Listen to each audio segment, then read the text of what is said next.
senjata.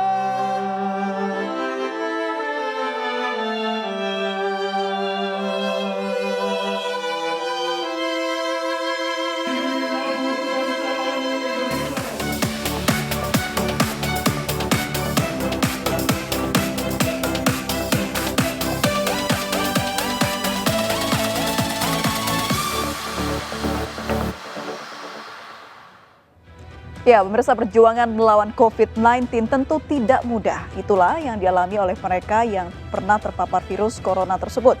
Menjalani isolasi melewati masa-masa sulit dalam perawatan hingga dinyatakan sembuh tentu bukan hal yang mudah.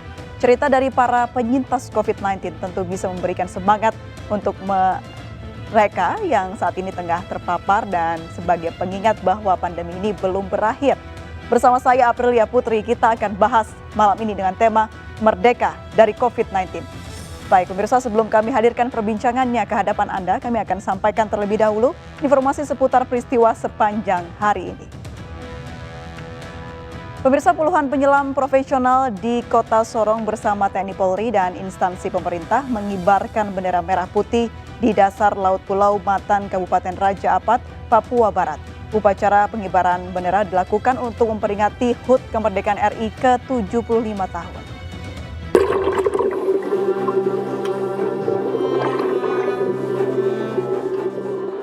Diawali perjalanan dari Kota Sorong menggunakan speedboat ke Pulau Matan Raja Ampat dengan jarak tempuh kurang lebih 1 jam.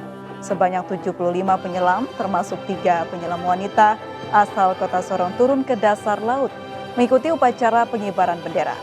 Meski kondisi arus perairan deras, pelaksanaan upacara dipimpin Komandan Lantamal 14 Sorong, Brigjen TNI Marinir Marcos berlangsung khidmat. Upacara pengibaran bendera di dasar laut dilakukan oleh komunitas penyelam TNI dan Polri sekaligus untuk mempromosikan keindahan alam Indonesia di Pulau Matan yang dikenal eksotis.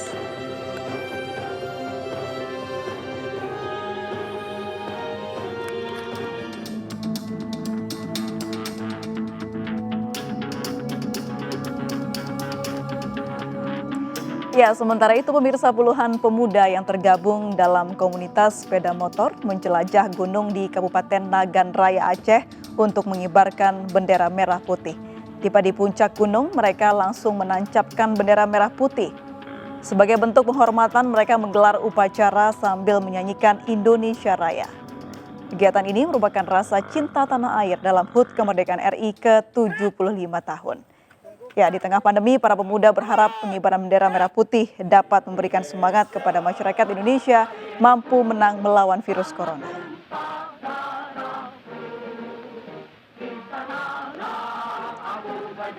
Kita ke informasi lain, pemirsa, ratusan tenaga medis Rumah Sakit Islam Siti Hajar, Sidoarjo, Jawa Timur menggelar upacara peringatan kemerdekaan dengan mengenakan baju APD. Cara ini dilakukan untuk memberi penghormatan kepada negara yang tengah berjuang melawan pandemi COVID-19.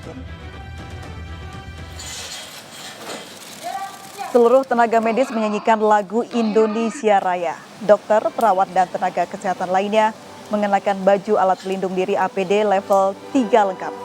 Uniknya, baju APD yang mereka kenakan kali ini bernuansa merah putih. APD ini dipilih untuk memberi penghormatan kepada negara yang tengah berjuang melawan pandemi COVID-19. Ratusan tenaga kesehatan ini juga memberikan contoh mereka bisa tetap melaksanakan upacara dengan menerapkan protokol kesehatan ketat. Meski menggelar upacara kemerdekaan, namun kegiatan pelayanan pasien tetap berjalan normal.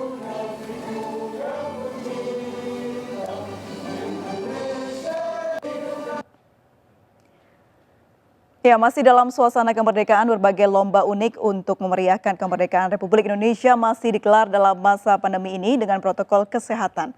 Warga Pedukuhan Kembang Kulon Progo bahkan menurunkan 2 Srikandi dan raksasa Buto Gedruk untuk menjaga agar warga mencuci tangan.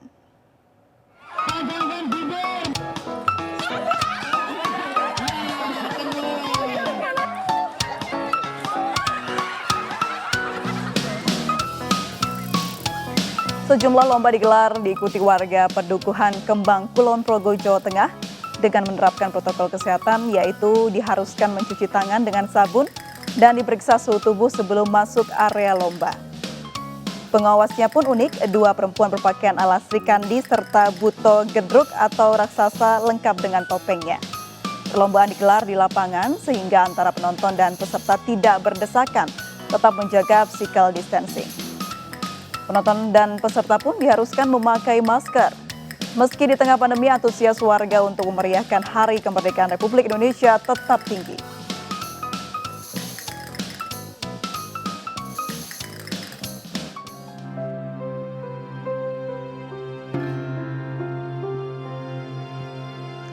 Ya, tak hanya melibatkan masyarakat Indonesia saja, di Bali sejumlah wisatawan asing juga tertarik mengikuti lomba dalam rangka HUT ke-75 Republik Indonesia dengan menjajal kemampuan mengendalikan perahu kayak di atas sungai Tukatmati. Sebelum lomba, mereka wajib mematuhi syarat keselamatan dengan mengenakan helm pengaman rompi pelambung. Dengan penuh semangat dan gembira, peserta lomba coba mengendalikan perahunya masing-masing. Ya, sayangnya tak semua peserta mampu mendayung dengan benar. Meski canggung, namun para peserta yang merupakan warga negara asing mengaku senang bisa ikut serta dalam lomba 17-an. Aneka lomba 17-an semacam ini sekaligus dimanfaatkan sebagai sarana promosi yang sedang dipersiapkan menjadi objek wisata alternatif di kawasan Kuta.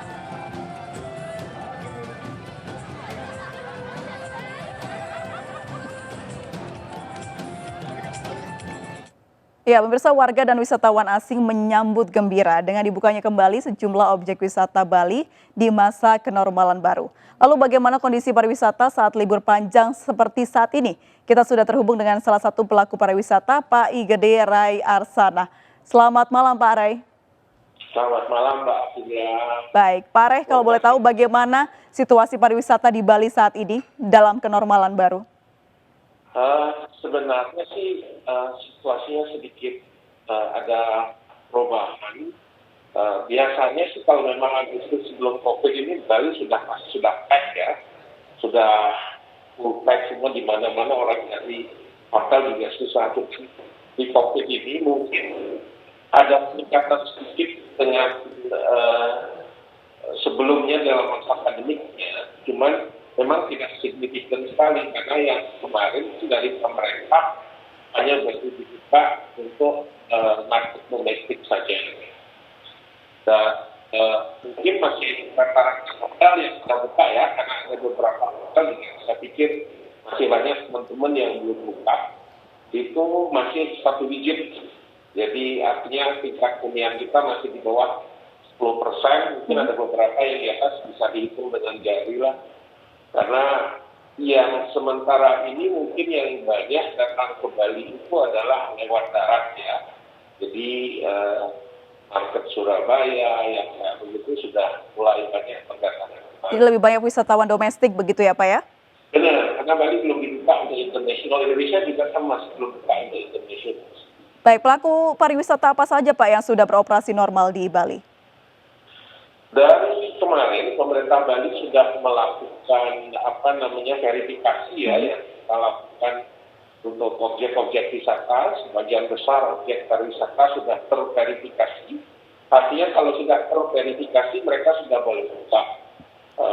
Sebagian besar objek wisata sudah dibuka seperti Kuta, Sanur, Pantai Kuta, Pantai Sanur, terus Mangke Forest yang di Ubud, yang lain-lain objek wisata.